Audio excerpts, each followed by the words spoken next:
My name is Marcia Jacoby, and I am the interim administrator at Las Vegas, New Mexico, at La Vida Buena Healthcare Center.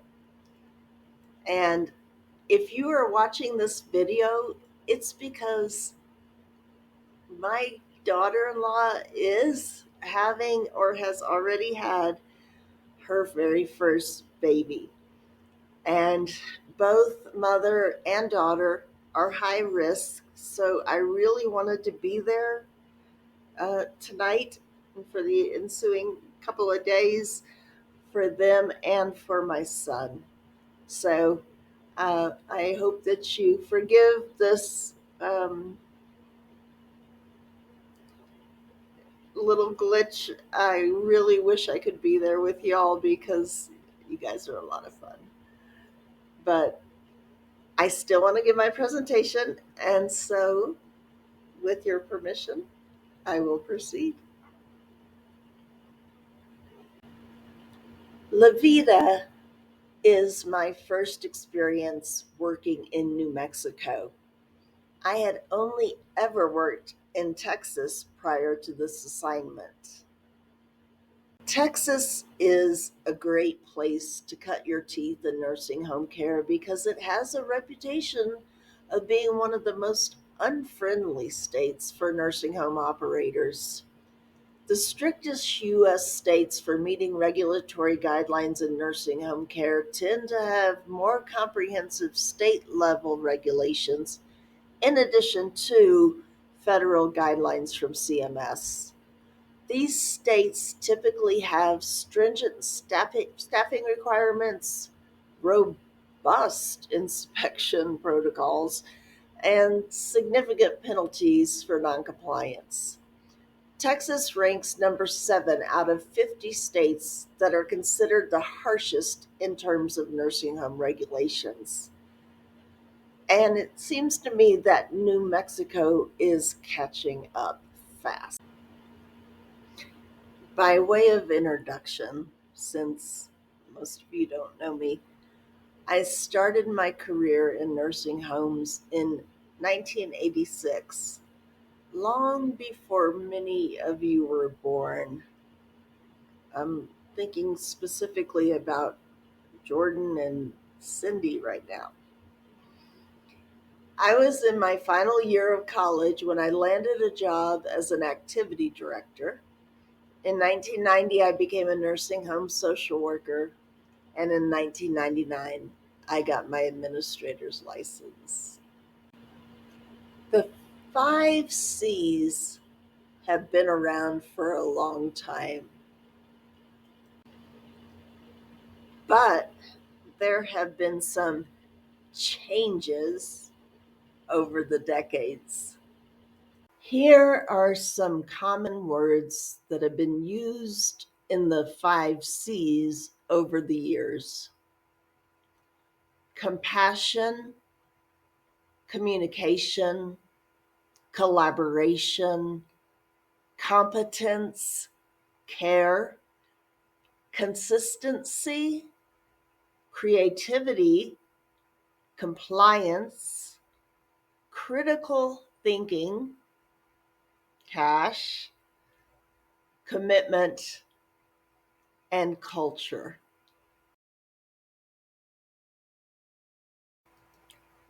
For the purpose of this presentation, I'm going to focus on these 5 C's: compliance, census, cash, care, and culture.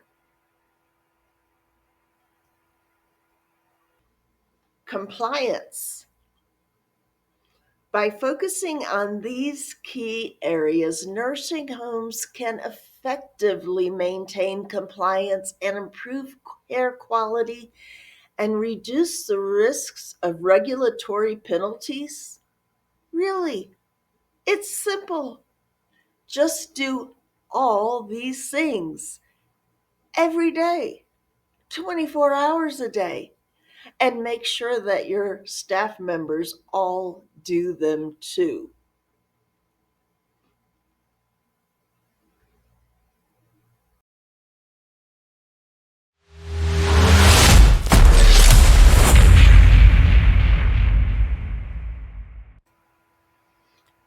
I'm sorry.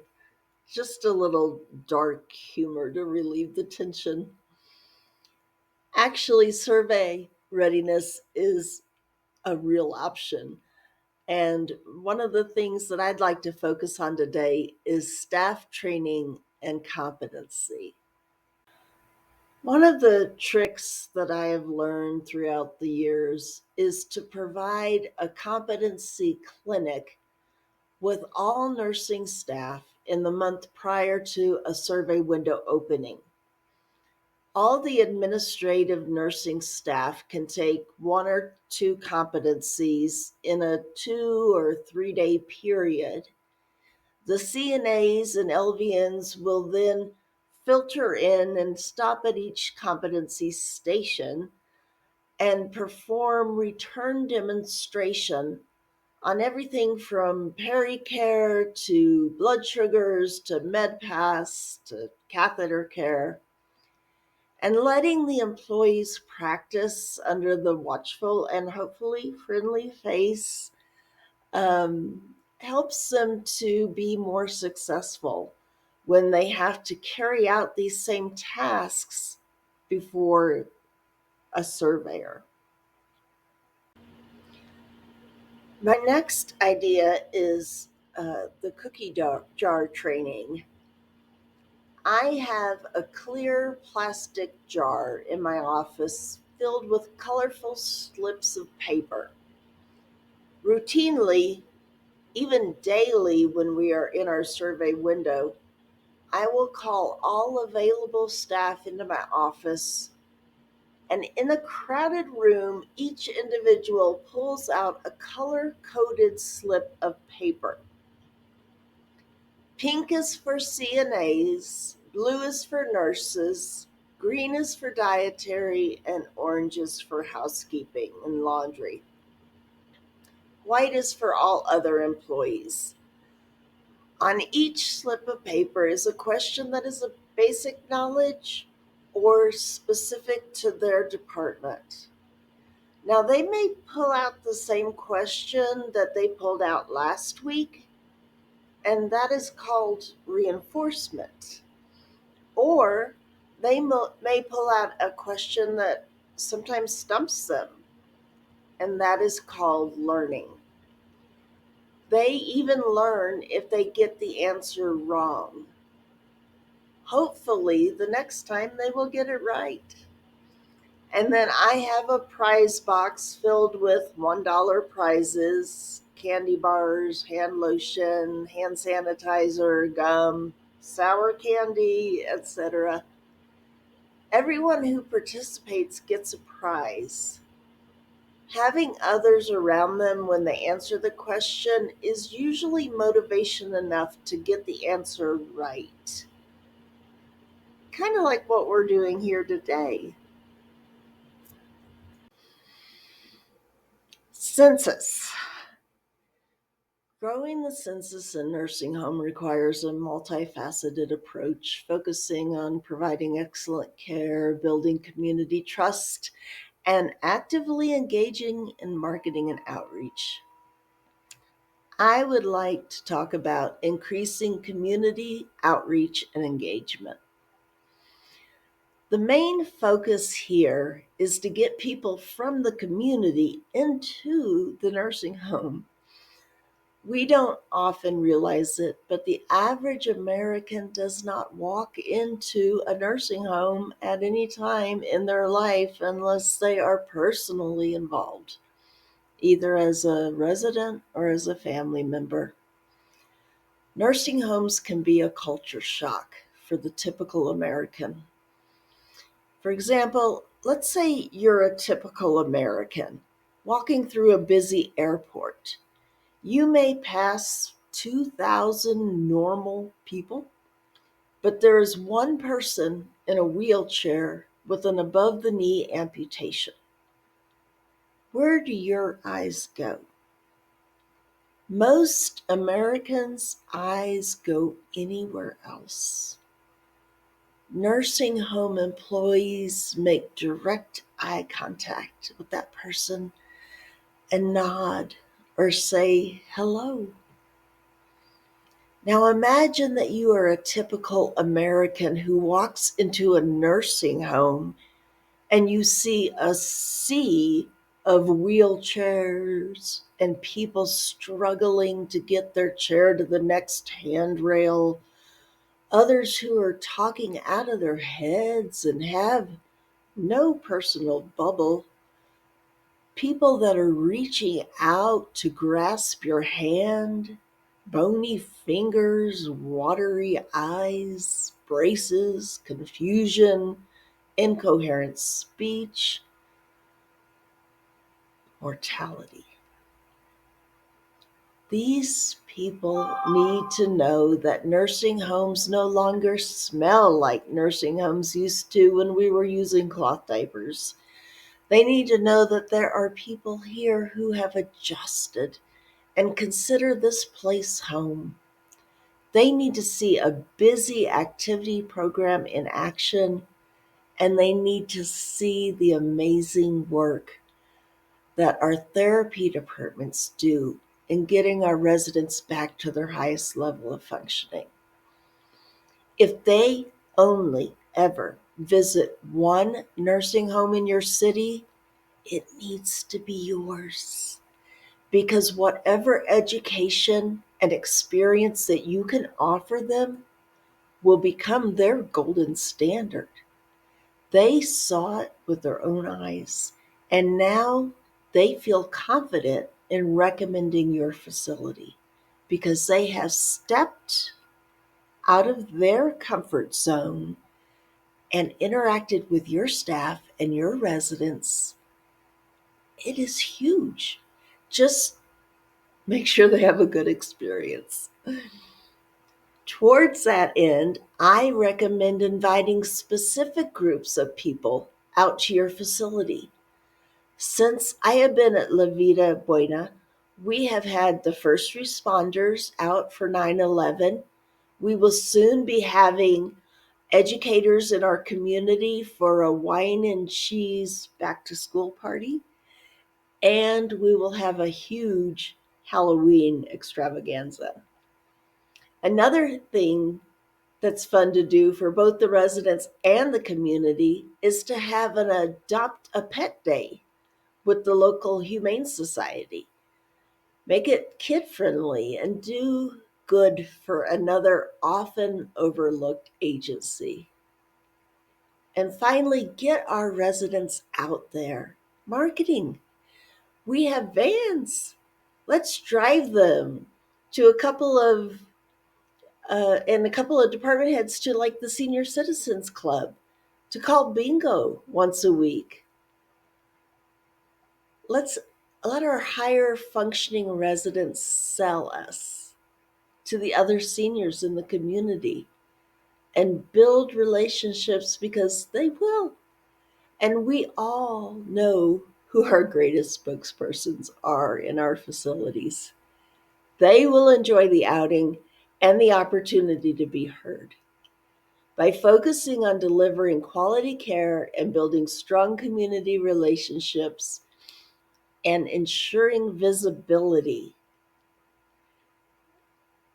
our outreach and our marketing and our nursing homes can grow our census substantially and attract more residents. Good news. This is the shortest part of my presentation. Cash. Handling the collections of funds owed in nursing homes requires a strategic, empathetic, and legally sound approach. Nursing home administrators must balance maintaining good relationships with residents and family members while ensuring that the financial health of the facility is still going strong. So, some of the best practices for uh, dealing with cash in nursing homes is the cash in and the cash out aspect. I admit this is not my strongest suit as an administrator. I am I am better at managing cash out than I am at managing cash in. For cash out, it is a simple spin down sheet for each department. I know that DSSI will do a lot of that work for us, but not every department is ordering from DSSI. There is some petty cash usage, and simple spin down sheets help every department head and the administrator keep a close eye on expenses. Each department needs to know their budget and PPD and the GL codes for which they are responsible. Spin down sheets should be reviewed by the department heads and the administrator weekly. And cost management is critical for nursing home administrators to ensure financial stability. And that, ladies and gentlemen, is all I got to say about cash. Care. Ensuring excellent care practices in nursing homes is a multifaceted responsibility that requires proactive leadership, well trained staff, and ongoing quality improvement. Nursing home administrators play a pivotal role in shaping care standards and creating an environment where residents' physical, emotional, and social needs are met. Here are the 3 best ways administrators can achieve this. Number 1, hire and retain skilled staff. Offer, number 2, competitive compensation. And number 3, employee satisfaction. Staff retention is huge. Studies show that people don't quit their jobs, they quit their bosses. Are you or your department heads bosses that people want to quit? You have already seen, or you're going to see, an amazing video on great leadership. Start in looking in the mirror and then look outward. What do your staff really want? Yes, they want money, but studies show that staff really want community, appreciation, and acknowledgement. Money can only go so far.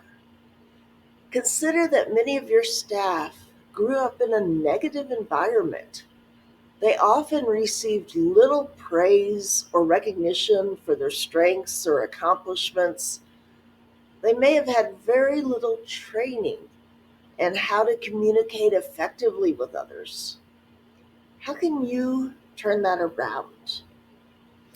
By showcasing them up front and on display, by giving them a tangible reward, by recognizing the very goodness in them, even if they are not comfortable with it at first. Here's a program that I developed. It's not very unique, probably done many ways before, but it is effective, and surprise, it helps with marketing too. So, what I do is I create a biggest heart board. There we have heart shaped clip art, and on them we post the actual compliments given to the staff members from residents or families or other staff. After 5 hearts, they get a t-shirt that says Biggest Heart Award and the name of your facility.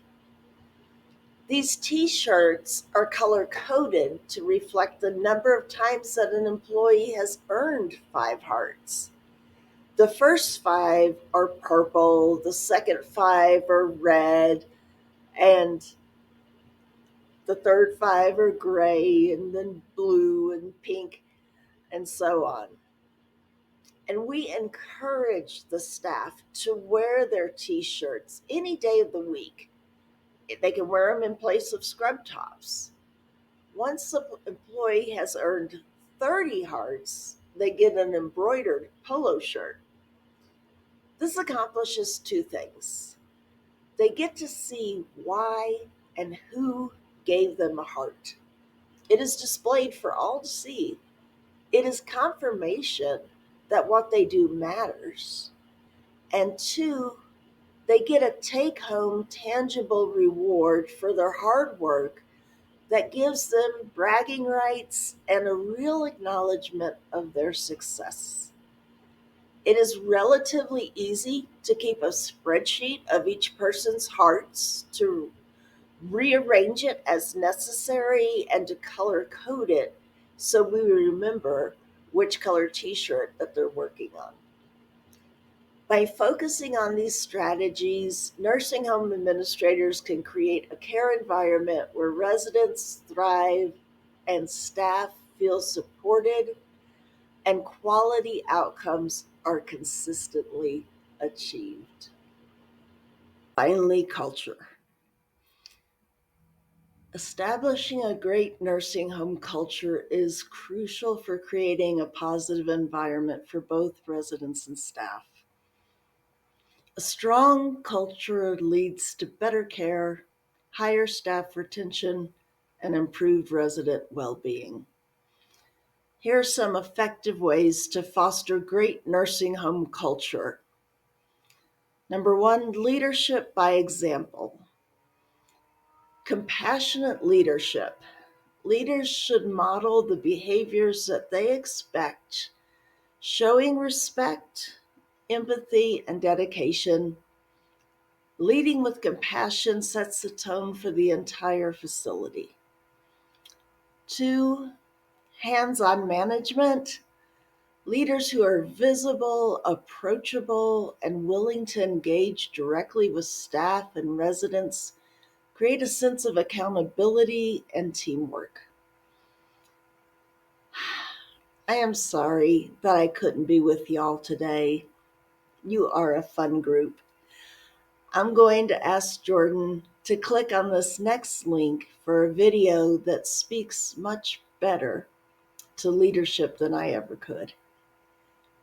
Thank you and many blessings.